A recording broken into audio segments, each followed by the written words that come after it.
विद्यार्थी मित्रांनो, सर्वांना नमस्कार. आज परीक्षेच्या संदर्भात विद्यार्थ्यांच्या मनामध्ये जे भीतीचं वातावरण असतं, ती भीती नेमकी का असते आणि नेमकं परीक्षेला जात असताना किंवा परीक्षा उद्या आहे म्हणजे आज आपल्या मनामध्ये सातत्याने काहूर माजतं. एकतर जेवण गोड लागत नाही किंवा आपल्या मित्रमंडळीसोबत आपलं आनंदानं मन रमत नाही. असं वाटतंय की परीक्षेत काय होतंय, की परीक्षेत कोणते प्रश्न विचारले जातात, की परीक्षेत पेपर किती अवघड येतो, की परीक्षेमध्ये येणारे जे काही शिक्षक आहेत ते किती डिसिप्लिनमध्ये, म्हणजे पेपरला किती टाईट मारतात, याच्या संदर्भात एक मनामध्ये प्रचंड भीतीचं वातावरण त्या ठिकाणी तयार झालेलं असतं.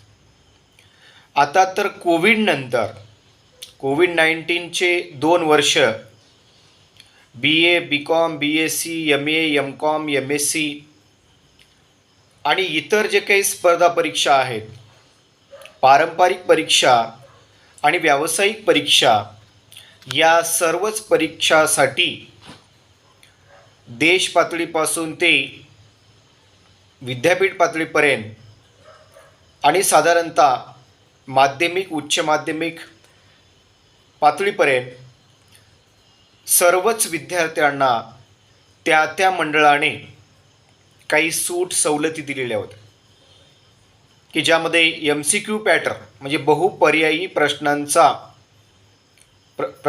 प्रश्नपत्रिका असल्यामुळे, ऑनलाईन पद्धतीने सोडवायचं असल्यामुळे त्या ठिकाणी विद्यार्थ्यांनी अनेक शकला लढवून परीक्षेमध्ये चांगल्या प्रकारचे गुण मिळवलेले आहेत.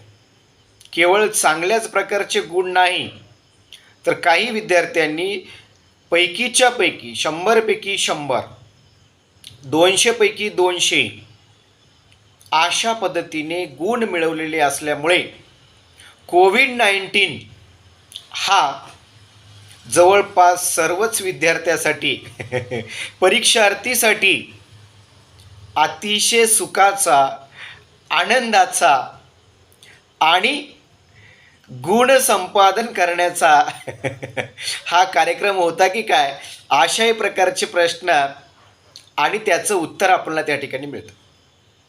परंतु कोविडनंतर मात्र जेव्हा विद्यार्थी परीक्षेला सामोरे जात आहे, त्यावेळी थेरॉटिकल प्रश्न सोडवत असताना, निबंधवजा प्रश्न सोडवत असताना विद्यार्थ्यांची लिहिण्याची सवय मोडलेली आहे. कोविड-19चा हा तब्बल 2 वर्षाचा कालखंड होता. 2 वर्षाच्या कालखंडामध्ये घरी राहा, सुरक्षित राहा. देशाचे पंतप्रधान नरेंद्र मोदी यांनी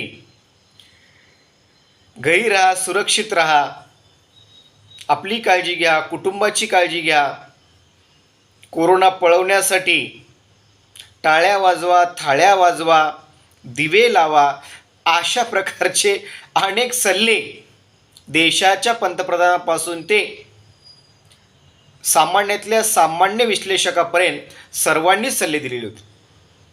परंतु आपण काही सल्ले पाळलो आणि काही विज्ञानवादी लोक आहेत, वैज्ञानिक दृष्टिकोन विकसित झालेले लोक आहेत, त्यांनी मात्र या सर्व गोष्टीला विरोध केलेला होता. आता मग कोविडनंतर परीक्षेला सामोरे जात असताना विद्यार्थ्यांच्या समोर सगळ्यात मोठी समस्या जी निर्माण झालेली आहे, की आपली जी लिंक तुटलेली होती, अभ्यास करण्याची सवय, लेक्चर अटेंड करण्याची जी काही सवय आहे, लिहिण्याच्या सवयी आहेत, त्या सर्व सवयी या 2 वर्षाच्या कालखंडामध्ये मोडीत निघाल्यामुळे अगोदरच विद्यार्थ्यांना लिहिण्याचा उत्साह नव्हता. काही विद्यार्थी त्यांना अपवाद आहेत, परंतु आता मात्र त्याचे परिणाम म्हणून आपणास लिहिण्याची सवय नसल्यामुळे वाचनामध्ये सातत्याने वाचन करणे 1 तास 2 तास 3 तास, काही विद्यार्थ्यांना तर पुस्तक वाचायला हातात घेतलं 10 ते 15 मिनिट झालं, पहिला पेज वाचला, दुसरा पेज वाचला, तिसऱ्या पेजला जर वाचन सुरू केलं तर लगेच डुलकी लागण्याची दाट शक्यता असते. बरेचसे विद्यार्थी मला विचारतात की सर अशा वेळी आम्ही काय करायचं. हे सर्वसामान्य समस्या आहे, सगळ्यांनाच हे उद्भवत. परंतु झोप येऊ लागली, वाचन सुरू केल्यानंतर पहिल्या 2-3 पेज नंतर किंवा पहिला पेज वाचल्यानंतर काही विद्यार्थ्यांना तर पहिल्या पेज वाचन सुरू झालं की झोप लागतं, डुलकी लागतं.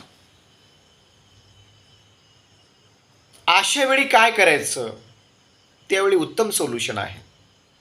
झोप लागत असेल, हलकीशी डुलकी लागत असेल तर त्यावेळी डुलकी घ्या. याचा अर्थ मी झोपी जाण्याचा सल्ला देत नाही. हलकीची डुलकी घ्या आणि त्याच्यानंतर जर शक्य असेल, पाणी जवळ असेल तर तोंडावरती पाणी मारा. फ्रेश होण्यासाठी तुमच्याकडे साधनं उपलब्ध असतील तर फ्रेश व्हा.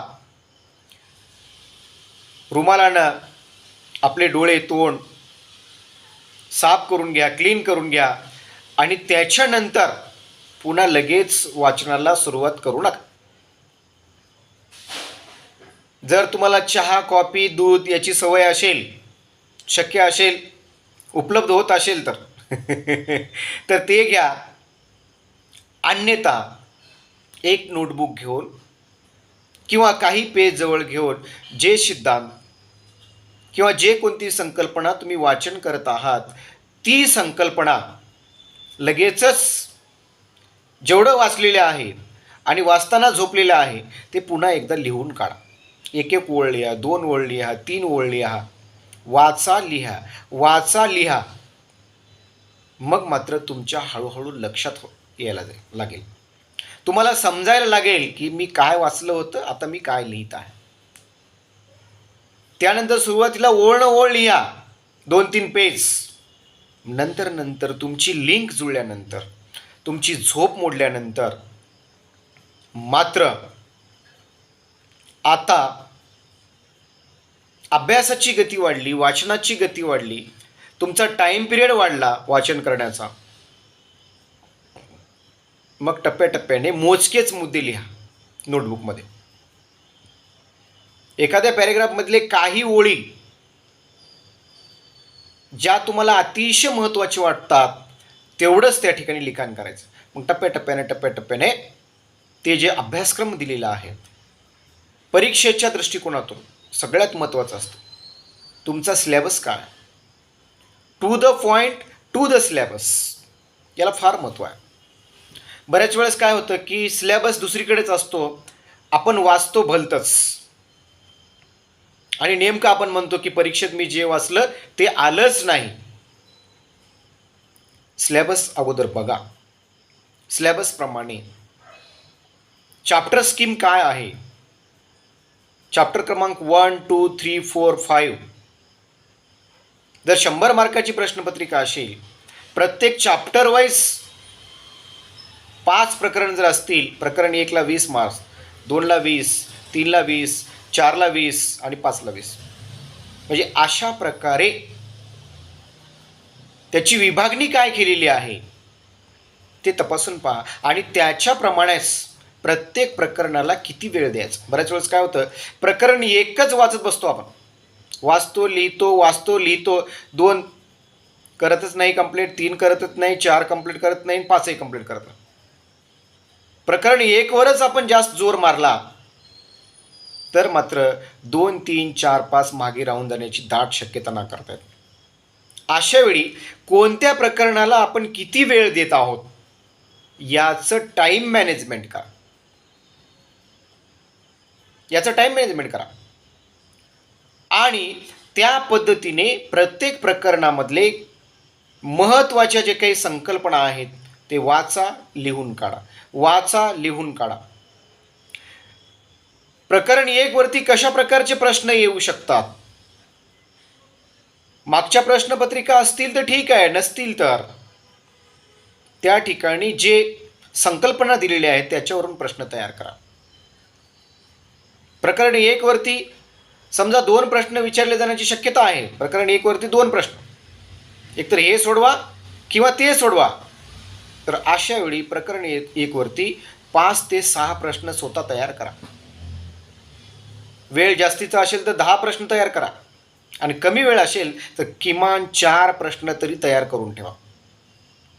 त्या 4 पैकी 100% एक प्रश्न हमखास परीक्षेमध्ये येतो म्हणजे येतोच. त्याला म्हणतात आपला गेस. आपण कशा प्रकारचा अंदाज बांधतो, काय गेस करतो, याच्या संदर्भामध्ये जर आपण अशा प्रकारचा गेस करून to the point, to the syllabus जर गेलात तर तुम्हाला कोणत्याही प्रकारची कॉपी करण्याची आवश्यकता नाही. परीक्षेमध्ये कॉपीपासून कसं दूर राहायचं? कोविडमध्ये सरकारने सूट दिली होती, शिक्षकाने सूट दिली होती, त्या महाविद्यालयाने, शाळेने सुद्धा सूट दिलेली होती. कारण सगळ्यांनाच माहीत होतं की कोविडमध्ये विद्यार्थ्यांचा अभ्यास नाही. पण आता मात्र कोविड-19ची परिस्थिती पूर्णतः संपलेली आहे. आता सर्व सिस्टीम जी आहे, शाळा, महाविद्यालय, व्यावसायिक अभ्यासक्रम, या सगळ्यांना हे माहिती आहे की आता विद्यार्थ्यांना त्यांच्या ॲबिलिटीप्रमाणे, त्यांच्या बुद्धिमत्तेप्रमाणे परीक्षा घेऊन त्यांना उत्तीर्ण करणं, त्यांना मेरिट देणं हे गरजेचं आहे. आणि म्हणून आपण मात्र कोणाकडून काही भेटेल का, कोणी काही आणून देईल का, शिक्षक मला मदत करतील का, शेजारी काही आणलं आहे का, इकडं तिकडं पाण्यामध्ये परीक्षेत वेळ वाया आपला जाऊ शकतो. आता शेजारी काही आणलं असेल तर ते बरोबर लिहायला का करेक्ट लिहायला हे आपल्याला माहीत नसतं. बऱ्याच वेळेस काय होतं की परीक्षेमध्ये स्क्वॉड आले तर अशा वेळी शेजारीसुद्धा आपल्याकडे बोट दाखवू शकतो. म्हणून शेजाऱ्याकडून मागण्याची रिस्क घेऊ नका, कधीच रिस्क घ्यायची नाही. आपण सुद्धा स्वतः कुठल्याही प्रकारची कॉपी जी आहे, चिटिंग म्हणा, डायरी म्हणा, हे काही घेऊन जायची गरज नाही. उद्या परीक्षा म्हणजे आज प्रकरण 1, 2, 3, 4, 5 याचं रिव्हिजन तुम्ही 5 तास जरी दिलात, एका तासाला एक प्रकरण, दुसऱ्या तासाला दुसरं प्रकरण, तिसऱ्या तासाला तिसरं प्रकरण, मध्ये गॅप द्या, 2-3 तासाचा गॅप द्या, 2 तासाचा चाय पाणी, जेवण, नाश्ता. मग प्रकरण 4, प्रकरण 5 कंप्लीट होऊन जातं. मग अशा वेळी इतकं इझी आहे परीक्षेमध्ये. परीक्षा एक तंत्र आहे, लक्षात घ्या, मंत्र नाही. परीक्षा एक तंत्र आहे. त्या ठिकाणी जे प्रश्न विचारलेला आहे, परीक्षेत जे प्रश्न विचारलेले आहे, प्रश्नांच्या अनुषंगाने मोजकंच उत्तर लिहायचं. आता 20 मार्काचा प्रश्न आहे तर अशा वेळी विद्यार्थी काय करतात, 7, 8 पेज, 9, 10 पेज लिहित बसतात. त्यामुळं प्रश्न क्रमांक 2, प्रश्न क्रमांक 3, प्रश्न क्रमांक 4 हा तसाच शिल्लक राहून जातो. प्रश्न क्रमांक 5 शिल्लक राहून जातो.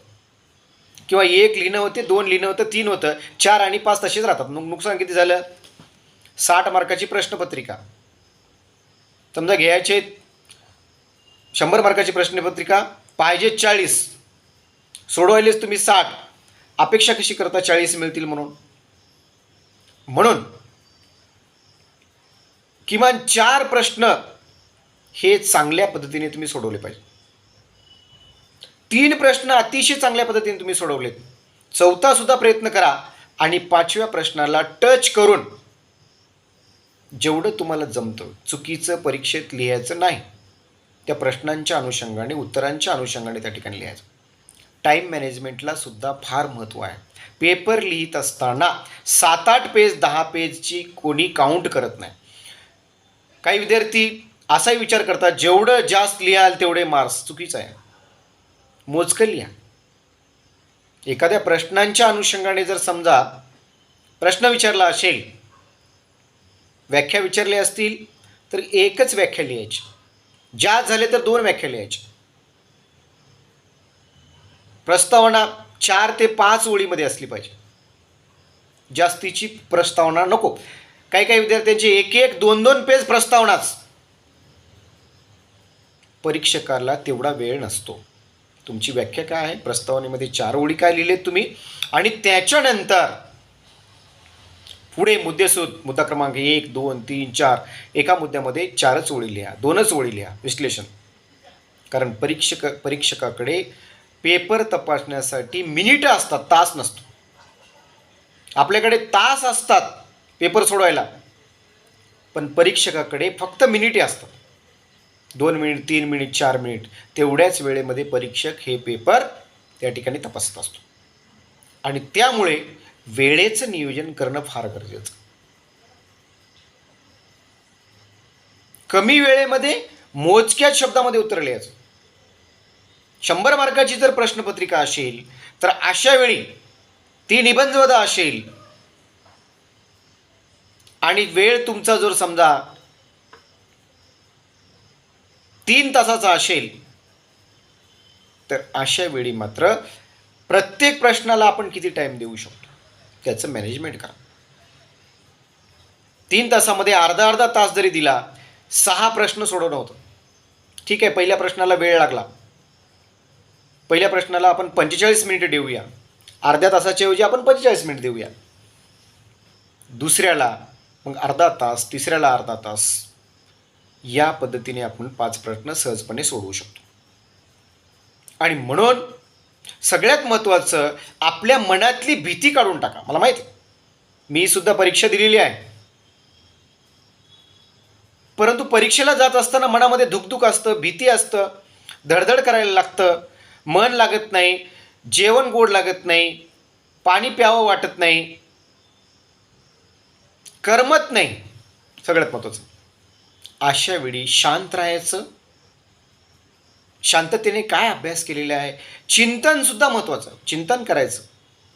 वाचन, मनन, चिंतन आणि लेखन, या 4 गोष्टी जर तुम्ही केलात तर जगातली कोणतीही परीक्षा सहजपणे चांगल्या गुणाने आपण उत्तीर्ण होऊ शकतो. कुठल्याही प्रकारची कॉपी, चिटिंग न करता. चिटिंग करण्याचे एवढे तोटे आहेत, जे आपण लिहित आहोत आपल्याला वाटतं की हे करेक्ट आहे, बऱ्याच वेळेस ते चुकीचं उत्तरसुद्धा असू शकतं. प्रश्न एक असतं, उत्तर दुसरंच असतं. कारण दुसऱ्या जो देतो आपणाला, मदत करतो, ते सुद्धा त्यालासुद्धा माहीत नसतं, त्याला कोणीतरी दिलेलं असतं. अशा वेळी चीटिंग टाळून आपल्या मनामध्ये जे आहे, जो आपण अभ्यास केलेला आहे, बऱ्याच वेळी काय होतं, काही परीक्षेच्या संदर्भात आपण वर्षभर अभ्यासच करत नाही. बरेचसे विद्यार्थी MPSC, UPSC, set, net, staff selection याचा अभ्यास करतात, आणि रेग्युलर विद्यापीठीय परीक्षेचं अभ्यासाला मात्र 2 दिवस, 4 दिवस, 8 दिवस देतात. अशा वेळी काय करायचं, अशा वेळी सिलेबस टार्गेट करा. चॅप्टर स्कीमनुसार त्याचे प्रश्न तयार करा. प्रत्येक चॅप्टरवरती 2-4 तरी प्रश्न काढा. 4×5 = 20. हमखास त्याच्यावरती तुम्हाला प्रश्न हा असणारच. आणि त्या अनुषंगाने बऱ्याच वेळेस काय होतं, उद्या परीक्षा आहे म्हणजे आज छातीत धडधड करायला लागतं, रात्री झोप येत नाही. शांत झोप अतिशय महत्त्वाची आहे. ज्यांना झोप येत नाही त्याच्यासाठी उत्तम पर्याय, गोळ्या खायची गरजच नाही. पुस्तक घ्या, कंटिन्यू वाचत जा, लिहू नका, सारखं वाचत राहा. काही मिनिटामध्ये तुम्हाला झोप लागेल. सोपा उपाय. मानस उपचार तज्ज्ञांना, ज्यांना झोप येत नाही त्यांना गोळ्या देऊ नका, त्यांना पुस्तकं वाचायला द्या, ते आरामशीर झोपी जातील. एकतर झोपतील किंवा पुस्तकं वाचायचं त्यांना छान छंद लागेल. आणि त्यामुळे रात्री झोप, उद्या पेपर आहे म्हणजे रात्री झोप सुद्धा महत्त्वाची. शक्यतो 12पर्यंत 1पर्यंत तुमची जेवढी कॅपॅसिटी आहे तोपर्यंत वाचन करा, लिखाण करा. त्यानंतर किमान 6 तासाची झोप आवश्यक आहे, तर तुम्ही सकाळी फ्रेश राहू शकता. तुमची मेमरी कॅपॅसिटी काय आहे उद्या सकाळी उठल्यानंतर? समजा 9 वाजता तुमचा पेपर आहे, तर अशा वेळी सकाळी उठल्यानंतर फ्रेश होऊन उपाशी पोटी पेपरला जाऊ नका. शक्यतो काहीतरी खाऊन घ्या. जेवण जात नसेल, शक्य असेल तर फळे खा, ब्रेड घ्या, दूध घ्या, चहाची सवय असेल तर चहा घ्या, हलका नाश्ता करा. काही ज्यांना शक्य आहे ते पोटभर जेवण करून जा, काही अडचण नाही. समजा 2 भाकरी 4 भाकरी भाजी पोळी ज्यांना खाणं शक्य आहे ते खाऊन जा. पण तुमची सवय काय आहे? जेवल्याशिवाय घराच्या बाहेर पडत नसाल तर 100% जेवण करून जा, पण उपाशी पोटी जाऊ नका. कारण उपाशी पोटी परीक्षेत गेल्यानंतर पोटात भूक, प्रश्न भलतेच, उत्तर सलतच, मग आपण आपलं माइंड डिस्टर्ब होण्याची दाट शक्यता नाकारता येते. अशा वेळी मात्र शांतपणाने संयम जोपासणे आणि जेवढं शक्य होईल तेवढं वाचन करणे आणि प्रश्नपत्रिका समजून घ्या. परीक्षेत गेल्यानंतर अजिबात घाबरायचं नाही. विचार करा, आपण काय वाचलेलं आहे, हा प्रश्न कुठला आहे, कोणत्या चॅप्टरमधला हा प्रश्न आहे. बऱ्याच वेळेस प्रश्नपत्रिकेमध्ये 50% प्रश्न जे आहेत जरी सिलेबसमध्ये असले तर सर्वसामान्य प्रश्न त्या ठिकाणी विचारले जातात. तर अशा वेळी अशा प्रश्नाला सहजपणे फेस करण्याची क्षमता, तुमचा आत्मविश्वास हा अतिशय महत्त्वाचा आहे. आत्मविश्वास एवढा महत्त्वाचा आहे की त्याच्याशिवाय आपण परीक्षेमध्ये उत्तरं लिहू शकत नाही. आणि म्हणून कोविड नंतर परीक्षेला सामोरे जात असताना कुठल्याही प्रकारची घबराट, मनामध्ये भीती, शंका, कुशंका, कॉप्या चालतील का नाही, मास्तर मदत करतील का नाही, तिथे काय होईल की आमचं सेंटर आलं असतं तर बरं झालं असतं, फलानं सेंटर आलं असतं बरं झालं असतं, हे वाटतं. हे साहजिक आहे. परंतु कधी तर या सगळ्या गोष्टीला आपल्याला सामोरे जावं लागणार आहे आणि ते सामोरं जाण्याची क्षमता फक्त तुमच्यामध्ये आहे. स्वतःला ओळखा. जे MPSC UPSC स्टाफ सिलेक्शन, बँकिंगची तयारी करणाऱ्या विद्यार्थ्यांसाठी तरी सामान्य विद्यापीठी परीक्षा अतिशय सोप्या असतात. त्याची भीती मनातून काढून टाकून द्या. परीक्षा एक इझी आहे, खूप सोपी परीक्षा असणार आहे, त्यामुळं मला भियायचं काही कारण नाही. मी शांत पद्धतीने माझा अभ्यास आता झालेला आहे, जेवढा अभ्यास झालेला आहे त्याच्यापैकीच परीक्षेमध्ये विचारलं जाणार आहे, हे मनामध्ये ठेवा. सकारात्मक दृष्टिकोनातून जर परीक्षेला सामोरे गेलात तर परीक्षेमध्ये चांगल्या प्रकारचे गुण संपादन करून यश मिळवता येते. एवढंच या प्रसंगी पुन्हा एकदा सांगतो आणि मी इथे थांबतो. पुनश्च एकदा सर्वांना परीक्षांच्या हार्दिक शुभेच्छा. धन्यवाद.